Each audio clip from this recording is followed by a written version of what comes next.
Welcome to Retro Machines. My name is Victor Bart and I got two things in for my home server rack. First of all is this power bar that is rack mountable, and the other thing is a lot of patch cables. In my rack I have the original Sun power distribution unit that has 24 C13 connectors. And I have a UPS on the bottom also with C13s. So what I'm lacking is normal power sockets for European plugs. So I bought this Brennerstuhl power bar for around 25 euros on the German Amazon with a C13 connector. This unit is 1.5U, 8 sockets, even a fuse. It's made out of plastic, it feels pretty sturdy. Let's install this in the rack. But first, let me show you the network cables I got. I got this 15 centimeter network cables in black.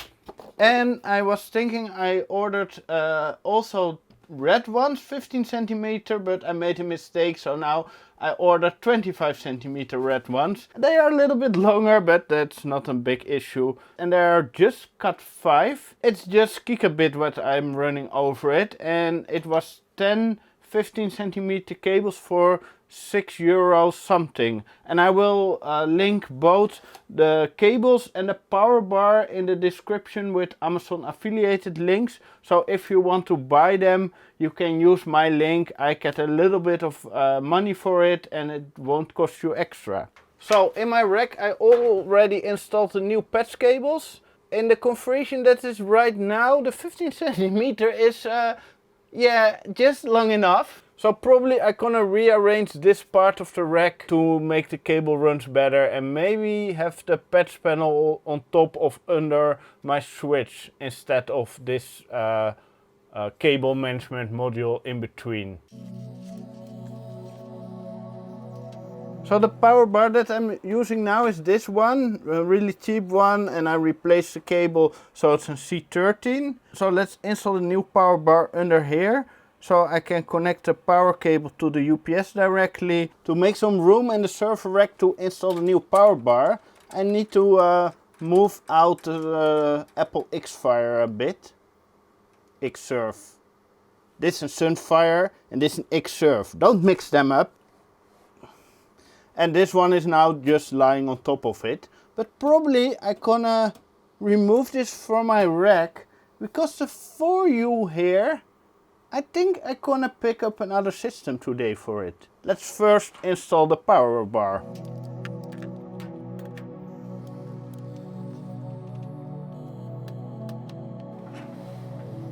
So this is a much nicer solution than this old power bar. Another thing I want to do is take out the power supplies of the Quantum3D AAlchemy systems so I can bring them to Dave so he can repair them and recap them and check them.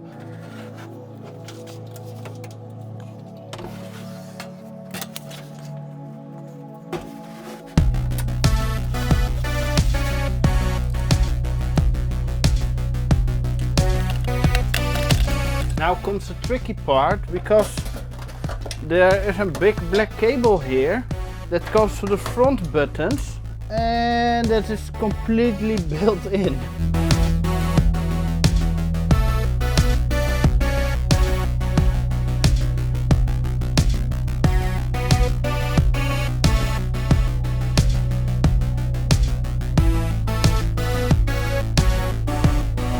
Finally, I got the unit out, but this machine is not surface friendly. So this one can go back into the rack because I need some room for the other one, because here's still the motherboard inside and it was quite hard to get it out. So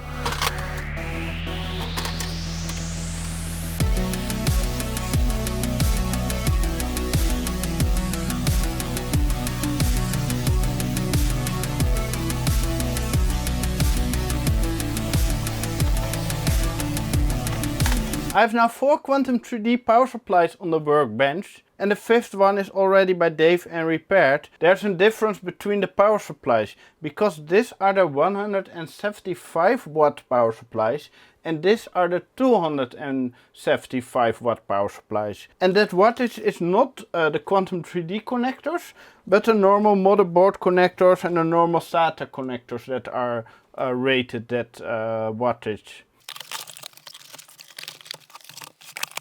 That's a lot of power supplies. So it's now time to take my car and pick up a system for in my rack. It's from Sun, it has Opterons and has not one CPU, not two. It has more than 2 CPUs.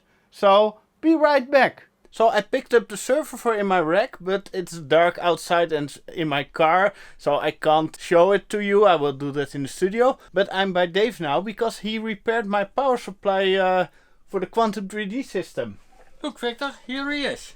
Nice. But as a present for repairing this, I gave you another box to repair. No!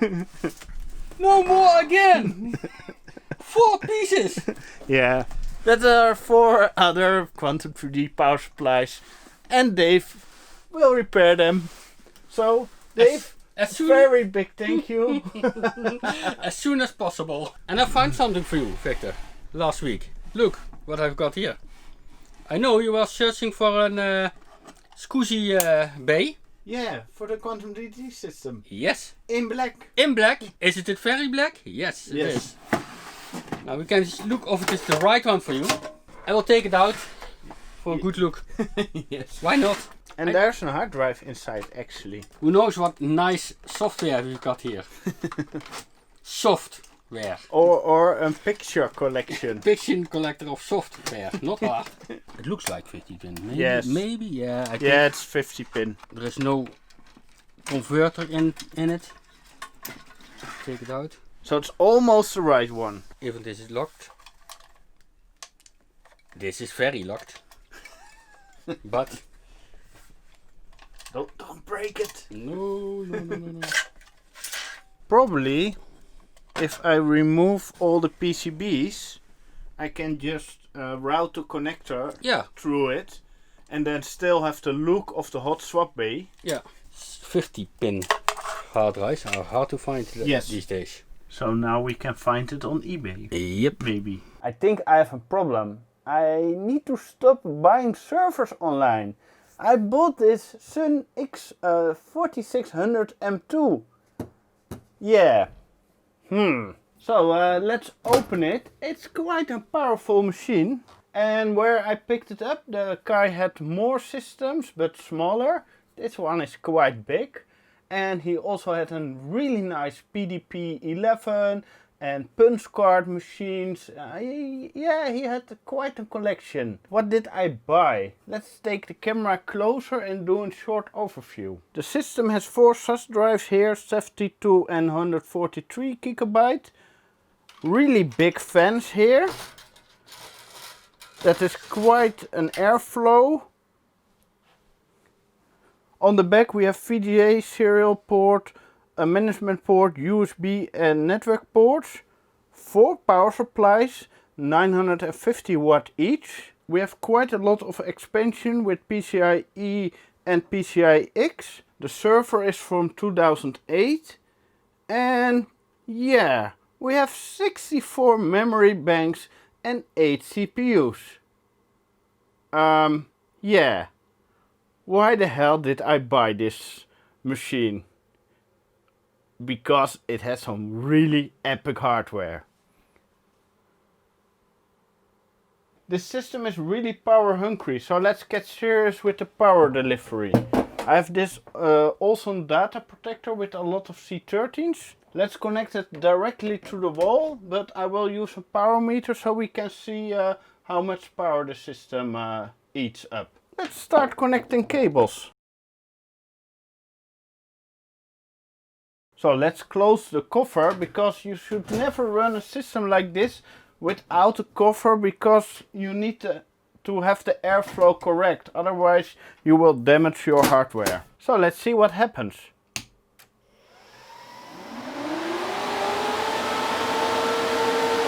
Okay, it sounds like a tornado. Really heavy airflow.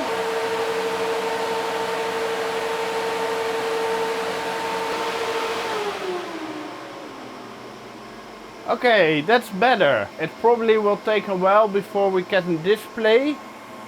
Or maybe it's configured on the serial port. So Let's hope the display will work. Ah, yes, yes. Okay, it's now counting the memory.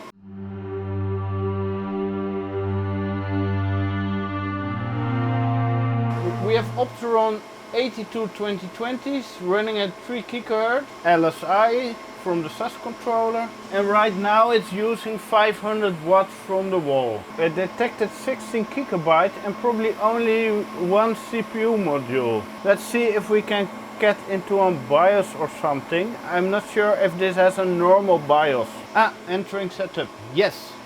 Cool, it has a normal BIOS, and I think the machine runs the BIOS just of one CPU with one memory system, because there's a big backplane in the system where all the CPU modules and memory is on. But I'm not sure because I'm not experienced with this platform. I think I need to swap out the BIOS battery, CPU configuration, 2 MB cache, 3 GHz. Here the hypertransport configuration, and here we see CPU 0, CPU 0, CPU 7, boot device priority, first CD, then removable device, then hard drive and network can be disabled. So let's see what happens if we boot a system with the ultimate boot CD. Ah, nice. Memory. Okay, memtest 86 only detects 16 GB and one CPU module. So we probably need a real OS to have all the memory and all the CPUs. On this USB stick there's Linux Mint, so let's try it out.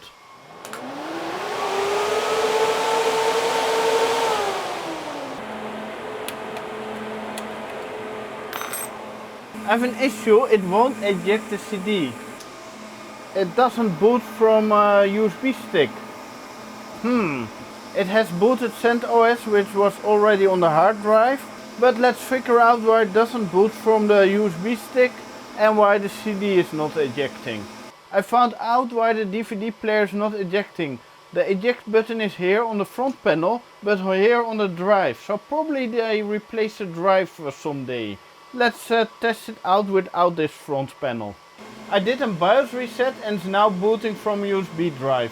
OpenSolaris only runs on one CPU board, so let's try Linux Mint instead. Booting Linux Mint from USB stick is not working right now, so I need to figure it out.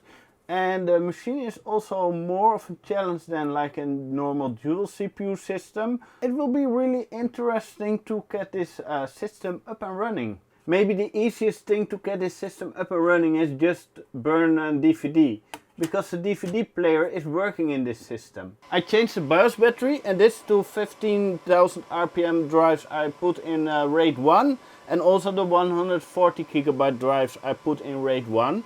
And here I have a CD with Windows 2012 server. I never installed it or used it, and this is the 180-day free version. So let's install it on the machine and see what happens.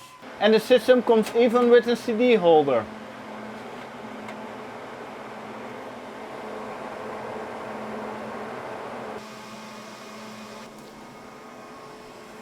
Windows 2012 is installed and the network is working because it synchronized the time. And I installed the data center version because I'm not sure if the standard version supports all the sockets. Strange, it only detects 2 CPUs in Windows. If I look here, installed memory 128 and 16 GB usable. When I go to Cinebench, it says only 2 cores, 2 threads.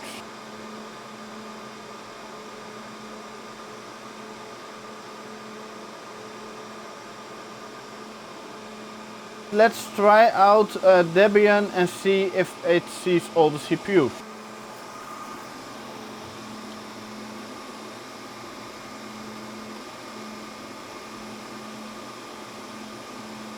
Also Debian runs only on one CPU board. So I really need to figure out how this system works. So it looks like the system has an issue with the hypertransport bus. So I'm gonna remove CPU module 76543 and 2. So it only runs on 2 CPU modules. That's also the configuration that works. Here's a diagram what the options are, and I don't have to have failures if I only use 2 CPU modules. So I'm gonna test out what the machine gives with 2 CPU modules, and otherwise I'm gonna change out module 0 and 1 with one of the others and see if that helps. Let's get the CPU boards out. And here we have a CPU board with 8 memory banks, the CPU here with a big copper heatsink and big connections down here. You need to completely power down the system before removing CPU modules. So no standby power in the machine.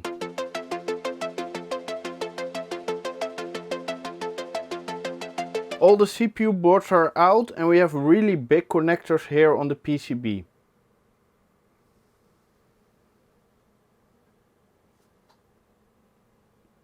So this is CPU module 0, so let's put that away. So let's take CPU module 2 and that will be the new main CPU module. And here we have CPU module 3 and that will be the new CPU module 1. Nice! Count 4 and 2 modules detected. 32 GB. Yes! 4 CPUs detected. In 2 CPU mode the machine is now working, so let's reinstall all the CPUs and see what happens.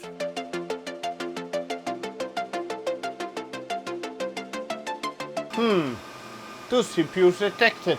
Yes, I did it. I had to set the bus speed of the hyper transport bus to full speed. And now it's detecting 128 GB of memory, 16 CPUs detected and 128 GB of memory. So the machine is finally running. So why did I buy this system? I bought this system because it's really interesting hardware. Because we have 8 CPUs here and here you can see all the hyper transport links. And every CPU has 3 pads. So CPU 1 goes to the PCI bridge and to CPU 2 and 3. CPU 2 goes to CPU 5 and CPU 4. And from 5 you can go to 7. If an instruction needs to go from this CPU to this CPU and needs this memory, it needs to go to CPU 2, CPU 5, CPU 7. So that is the longest path. But this makes it really interesting how they build up the system. And on CPU 7 you have this extra chip with 3 extra PCIe slots. And from the PCI X bridge there's also a hyperlink to this NVIDIA chip, the Enforce 4, with more PCIe and USB, and here the management port. On the PCI X chip we have the network ports, the SAS controller, PCI X. I will make a complete overview of this system later, but first let's put it in my rack. Here I have my Sunfire X4600 and I bought this one for 10 euros. But I want to put a big server under here, so let's remove it for now. And I'm not sure what I'm gonna do with this system. Maybe I can sell it off, maybe I will just keep it, not sure. But the problem is I don't have the rail kit, the outer rail kit for this chassis. And I prefer all my systems on rails. So here we have the rails kit for the server. It's pretty heavy duty, so let's see which is which side. Let's check by the server. Okay, it needs to go here.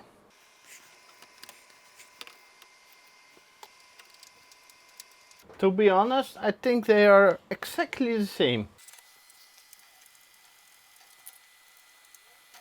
Let's try to get the server in my rack, but I put on my work shoes so that I don't hurt my toes if I drop it. And let's get rid of the audio.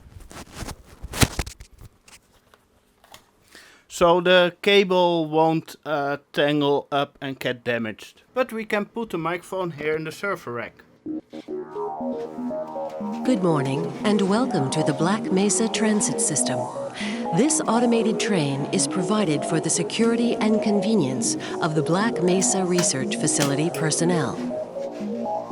Now arriving at Sector C test labs and control facilities. To be honest, that was not too hard to do. It looks freaking epic. And here, with the Apple X Serve under it, it really matches. Wow, sweet.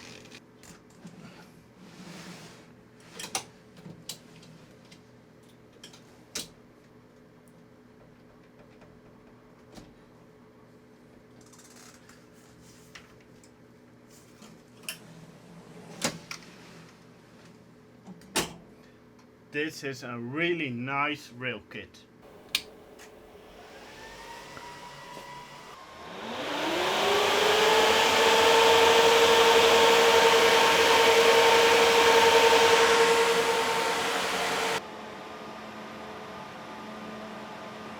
So the machine is running now, so let's do a benchmark.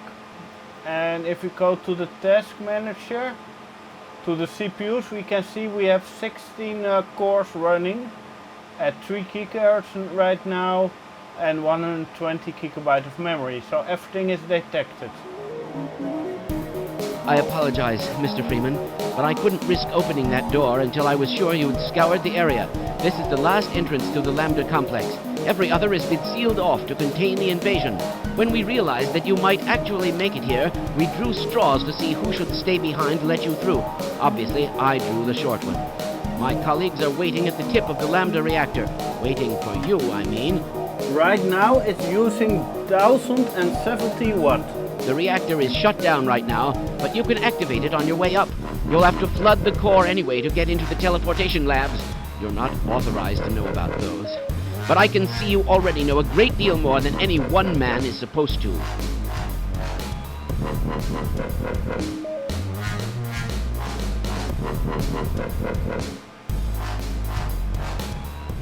Okay, the benchmark is complete and we have a score of 766, and that is in between the i7 4770K and the 3077.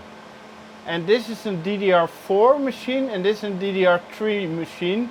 So we have an Opteron with DDR2 just in the middle of it. But we have 16 cores and they are 4 cores with hyper-threading. I really like how my home server rack is coming along. My file server really runs great, great speeds. I added everything of this box. And my backup server here, and here the Sun machines, and here the Big Sun machine, and here the Apple X Serve. My UPS is running fine. So yeah, I really love it. So thanks for watching, and if you like to support me, you can do that on Patreon, so I can buy more servers. Or no, wait Victor, you can't buy more servers, your rack is almost full. But they are so nice to buy. And they're not so expensive. No Victor, not more servers. But at least you can spend the money on your studio and on your lights and just make the rack nicer. Maybe a rack monitor like one new unit. Yeah, please support me on Patreon, or you can support me using my Amazon affiliated links.